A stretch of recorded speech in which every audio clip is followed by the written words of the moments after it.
செவந்தி உனக்காகவும் இந்த குடும்பத்துக்காகவும் எவ்ளோ கஷ்டப்பட்டு ஓடி ஓடி உழைச்சிட்டு இருக்காங்க.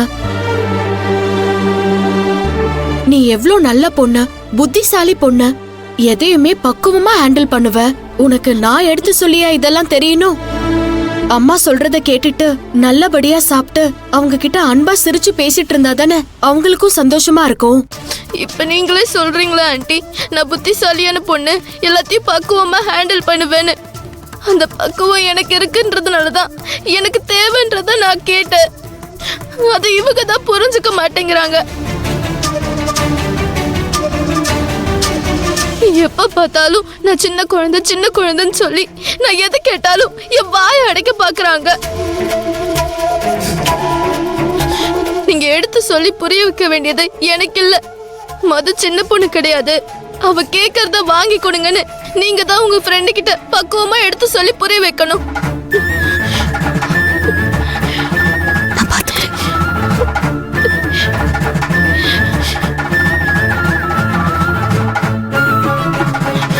இங்க பாரு மது, தொடாதீங்க, எனக்கு எரிச்சலா வருது. தயவு பண்ணி உன்னை கெஞ்சி கேட்டுக்கிறேன், நீ சாப்பிடாம உன்னையும் கஷ்டப்படுத்திக்கிட்டு எங்களையும் கஷ்டப்படுத்தாத. நீ இப்படி பட்னி கடுக்கிறது என்னால தாங்கிக்க முடியல. அடம் பிடிக்காம வந்து சாப்பிடுவா. தேவையில்லை எனக்கு. என்னமோ சொன்னீங்களே நான் உங்களை கஷ்டப்படுத்தி பாக்குறேன்னு. நான் உங்களை ஒண்ணு கஷ்டப்படுத்தல, நீங்க தான் என்ன கஷ்டப்படுத்தி பாக்குறீங்க. நான் உங்ககிட்ட என்ன கேட்டேன்? ஒரு போன் வேணும் தானே கேட்டேன். அதுக்கு மொக்கைய ஏதேதோ காரணம் சொல்லி தட்டி கழிக்கிறீங்க. இதுல இருந்து எனக்கு நல்லா தெளிவா தெரிஞ்சிருச்சு, உங்களுக்கு என் மேல அன்பு பாசம் எதுவுமே இல்ல. சும்மா பொய்யா நடிச்சிட்டு இருக்கீங்க. நீங்க சொன்னீங்கன்னா பாட்டி என்ன கை நீட்டி அடிக்கிறாங்க. எல்லாருமே ஒன்னா சேர்ந்துட்டு என்ன அழ வைக்கிறீங்கல்ல, நல்லா இருங்க. ஏ மது, அழாத. என்ன நிம்மதியா அழவாத விடுங்க. அழுது கூட எனக்கு உரிமை இல்லைன்னு சொல்லிடாதீங்க. மது, என்ன இப்படி எல்லாம் பேசிட்டு இருக்க? நீதான் உன் அம்மாக்கு எல்லாமே. அத முழுசா புரிஞ்சுக்காம இப்படி மனசு சங்கடப்படுற மாதிரி பேசிட்டு இருந்தா என்ன அர்த்தம்? உங்களுக்கு இவங்கள பத்தி இன்னும் சரியா தெரியல ஆண்டி. பூர்ணி சித்தி சொன்ன மாதிரி எல்லாத்தையும் இவங்க கண்ட்ரோல்ல வச்சுக்கணும், அதான் இவங்க எண்ணம். இங்க பாரு மது, நீயா எது பேசினாலும் நான் ஒத்துப்பேன். இன்னொரு முறை உன் பூர்ணி சித்தி சொல்றான்னு அதையே தெய்வ வாக்கா எடுத்துக்கிட்டு நீ பேசாத. அது உனக்கு நல்லது இல்ல. அவ உன்னை தூண்டி விட்டுட்டு இருக்கா. நீங்க செய்யற தப்ப தட்டி கேக்குற ஒரே ஆளு இந்த வீட்டுல பூர்ணி சித்தி மட்டும்தான். அதனால அவங்கள உங்களுக்கு பிடிக்காது. கேட்டா அவங்க என்ன தூண்டி விடுறாங்கன்னு பழி போடுறீங்க. இதுதான் நீங்க. என்ன சொல்ற நீ? அப்படி நான் என்ன தப்பு பண்ணனா அந்த பூர்ணி என்ன தட்டி கேட்டான்னு சொல்ற? நீயும் இந்த வீட்டுல தானே இருக்க. பூர்ணி என்னென்ன அக்க பொறுப்பான்னு உனக்கு தெரியாதா? நான் திரும்பவும் சொல்றேன், அவ சொல்றத நீ கேட்காத. முதல்ல நானும் அப்படிதான் சித்திய தப்பா நினைச்சேன். இப்ப நானே நேரடியா உங்களால பாதிக்கப்பட்டதுக்கு அப்புறம் அவங்க ரொம்ப நல்லவங்கன்னு புரிஞ்சுக்கிட்டேன். நீங்க தான் அவங்கள கெட்டவங்கன்னு சொல்லி எல்லாரையும் நம்ப வச்சிட்டு இருக்கீங்க.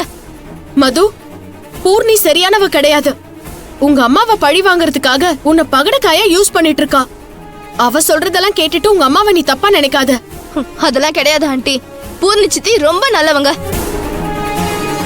மது, இந்த வயசு ரெண்டும் கெட்டான் வயசு. நல்லவங்க யாரு கெட்டவங்க யாருன்னு பிரிச்சு பாக்குற மெச்சூரிட்டி உனக்கு வரல. இப்ப நீ இருக்கிற மனநிலையில உனக்கு ஆறுதலா பேசுறவங்க எல்லாரும் நல்லவங்களாவும், உன் நல்லதுக்காக கண்டிப்பா நடந்துக்கிற எல்லாரும் கெட்டவங்களாதான் தெரியுவாங்க. அத உனக்கு எடுத்து சொல்லி புரிய வைக்கிறது ஒரு அம்மாவா என்னோட கடமை. அதத்தான் உன் விஷயத்துல நான் செஞ்சிட்டு இருக்கேன். அத நீ புரிஞ்சுக்கோ. இப்ப என்ன சொல்ல வரீங்க? நீங்க என்ன சொல்றீங்களோ நான் அதை தான் செய்யணும். நீங்க என்ன நினைக்கிறீங்களோ அதுதான் நடக்கணும். அவங்க அவங்களுக்கு தனிப்பட்ட விருப்பம்னு எதுவுமே இருக்க கூடாது. அப்படி இருந்தா நீங்க அடிக்கிறீங்களோ இல்லையோ உங்க சார்பா யாரையாவது ஏவி விட்டு அடிக்க வச்சிருவீங்க. இப்ப பாட்டி என்ன அடிச்சது கூட அப்படிதான். மது, இதெல்லாம் உன் வயசுக்கு மீறின பேச்சு. அந்த பூர்ணி உனக்கு என்ன சொல்லி கொடுத்தாலோ அதை அப்படியே பேசிக்கிட்டு இருக்க நீ. வேண்டாமா, அவ உன்னை கெடுத்துக்கிட்டு இருக்கா. ஏன் பூர்ணி சித்தி சொல்லிதான் எனக்கு பேச தெரியுமா? எனக்கு சுயமா யோசிக்க தெரியாதா? நான் இப்ப பெரிய பொண்ணுதான். இப்ப கூட எனக்கான ஆசை, எனக்கான ஃப்ரீடம், எனக்கான தேவைன்னு எதுவுமே இருக்க கூடாதுன்னு நீங்க நினைக்கிறதுனாலதான் நான் கேட்ட போனை எனக்கு வாங்கி தர மாட்டேங்கிறீங்க. நான் ஏன் உனக்கு போன் வாங்கி தரமாட்டேங்கிற காரணத்தை உனக்கு தெளிவா எடுத்து சொல்லிட்டேன். அத மட்டும் என்கிட்ட கேட்காத. அப்படியா? அப்ப நானும் நீங்க என்னைக்கு எனக்கு போன் வாங்கி தரீங்களோ அன்னைக்குதான் நான் உங்ககிட்ட பேசுவேன், சாப்பிடுவேன். அது வரைக்கும் நான் சாப்பிடவே மாட்டேன். இப்படியே பட்டினி கிடந்து சாகுறேன். இப்ப தயவு பண்ணி என்ன தொந்தரவு பண்ணாம கிளம்புங்க.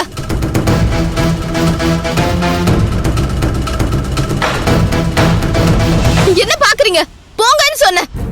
ஹே மது, என்ன நீ அம்மா வெளியில போன்னு இப்படி சத்தம் போட்டு சொல்லிட்டு இருக்க? இதெல்லாம் தப்பு மது. சிந்து, விடு. இதுக்கு மேல இவகிட்ட பேச எதுவும் இல்ல. முதல்ல இவ கோவம் அடங்கட்டும். வா போலாம்.